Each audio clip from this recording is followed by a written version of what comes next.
a seguir con las enfermedades desmelinizantes. En este caso nos va a tocar hablar de la neuromielitis óptica.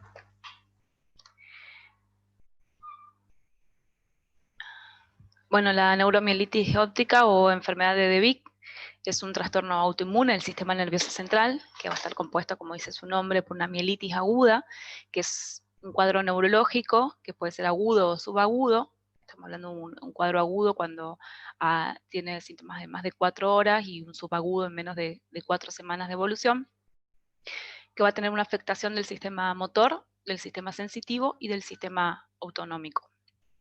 También va a estar asociado a una neuritis óptica, que es la inflamación del nervio óptico, y un papiledema.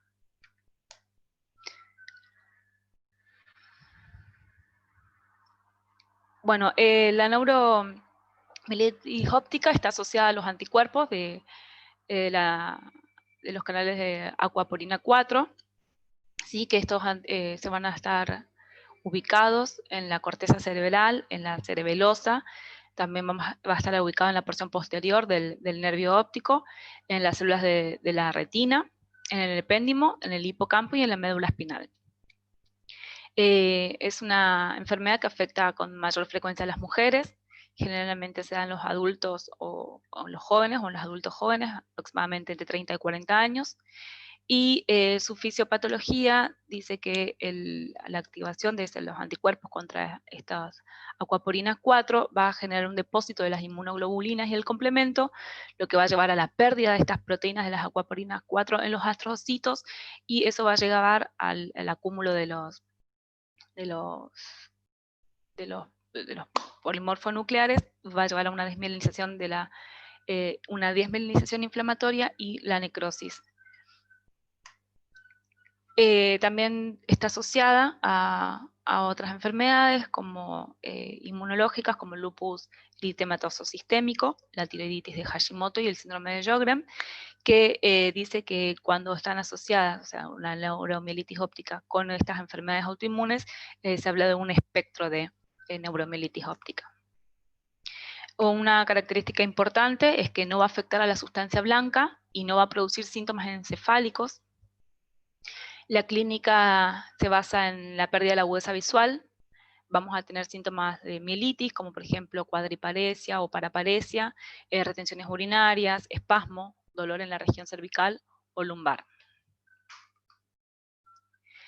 La enfermedad puede ser de dos tipos: una monofásica, donde tenemos que la neuromielitis óptica la neuritis óptica es unilateral o bilateral, y va a tener un episodio de neuritis, ¿sí? Va a tener con un corto periodo de tiempo entre los dos y no va a tener recaídas.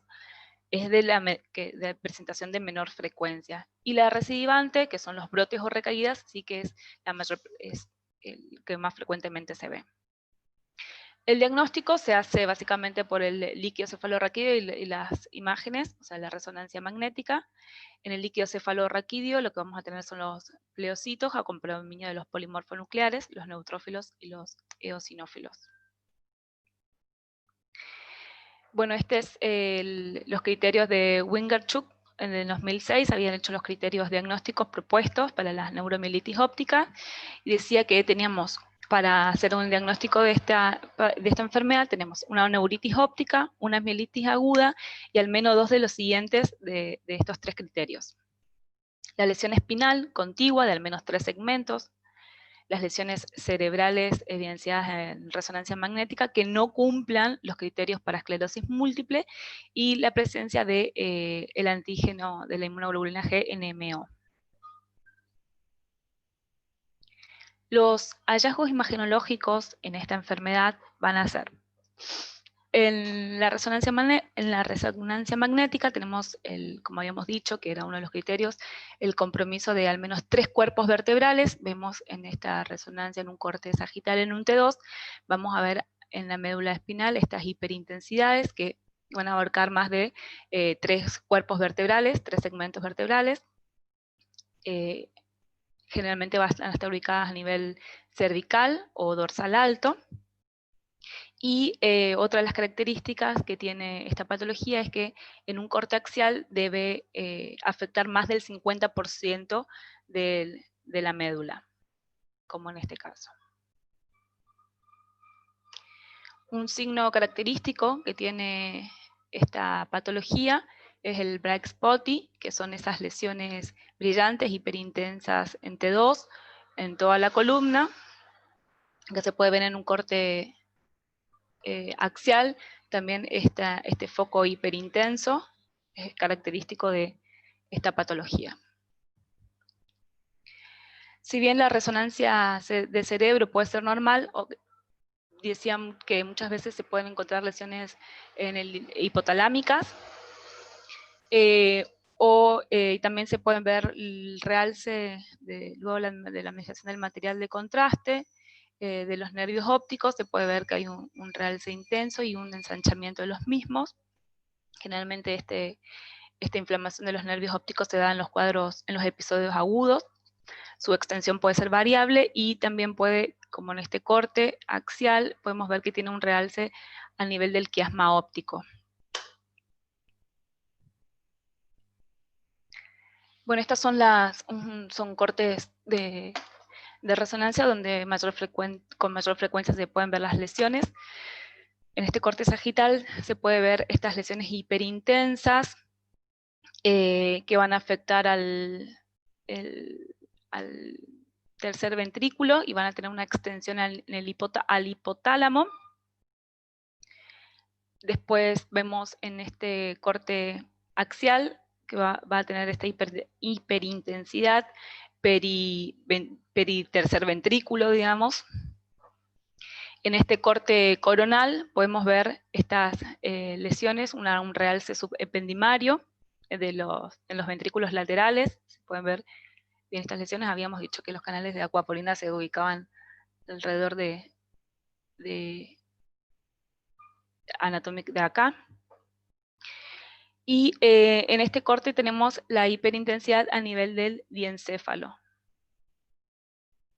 Esas son las lesiones típicas de esta patología. Bueno, uno de los artículos también decía que había un realce leptomeningio, por eso puse eso, que podría estar asociado a las lesiones medulares. También un realce leptomeningio se puede ver en este corte axial en T2, la pérdida de los surcos y cisuras, ¿sí? el realce cortical.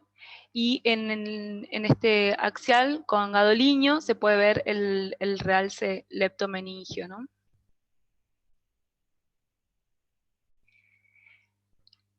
Bueno, una vez que vemos estas lesiones típicas, tanto en cerebelo como en médula, vamos a tener que hacer los diagnósticos diferenciales. Uno de los primeros diagnósticos diferenciales que debemos pensar es en la esclerosis múltiple. Si bien la esclerosis múltiple tiene un curso clínico diferente, o sea, empieza generalmente con los brotes y las remisiones, y la neuritis óptica no, siempre va a empezar con brotes y remisiones. Una de comienzo, generalmente la esclerosis múltiple son personas más jóvenes, y la neuritis, la enfermedad de Vick, es personas un poco más grandes. Las dos tienen predominio por el sexo femenino.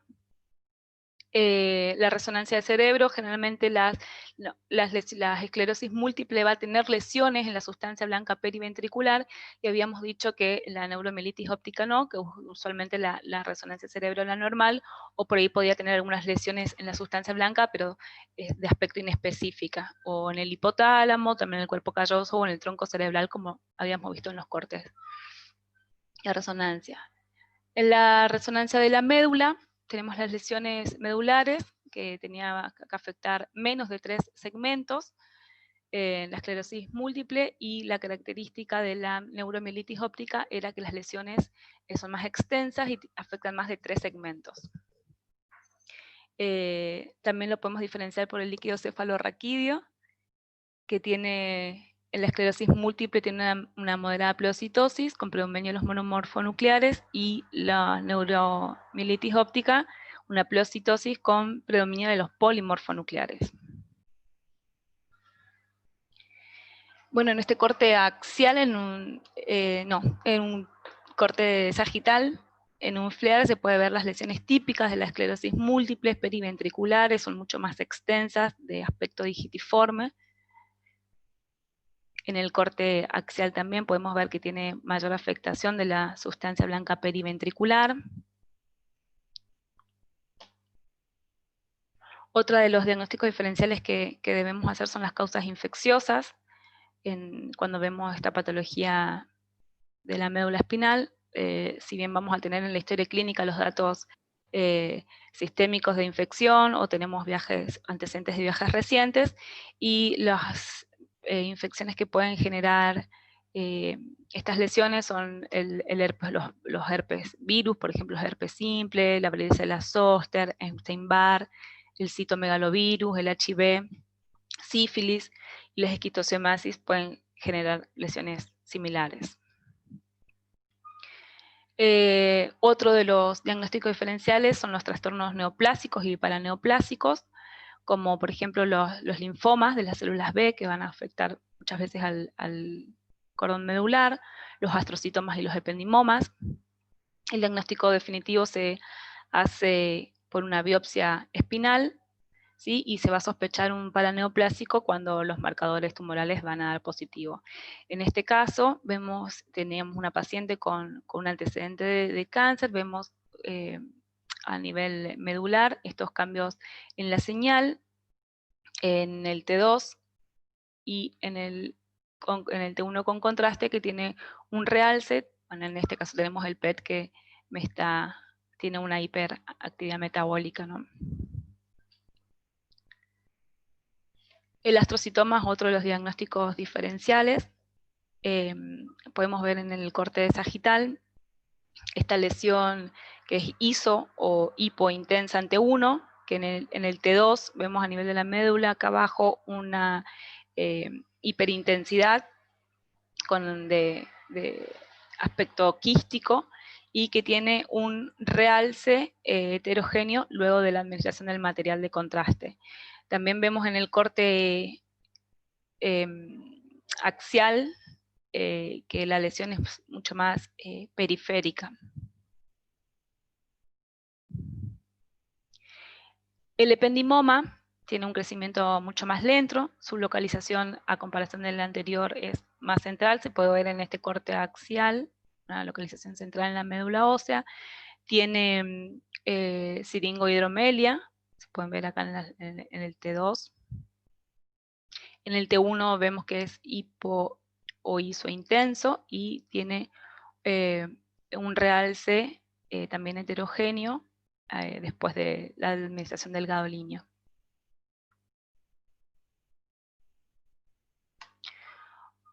Otro de los diagnósticos diferenciales que debemos hacer en estas lesiones medulares son las causas vasculares. Un infarto medular puede mimetizar una mielitis y generalmente va a generar síndromes espinales anteriores o posteriores. Este era el caso de una señora de 55 años que venía para paraparesias y dolores a nivel dorsal o cervical bajo, que esta fue su primera resonancia, y vemos una leve hiperintensidad acá en la médula.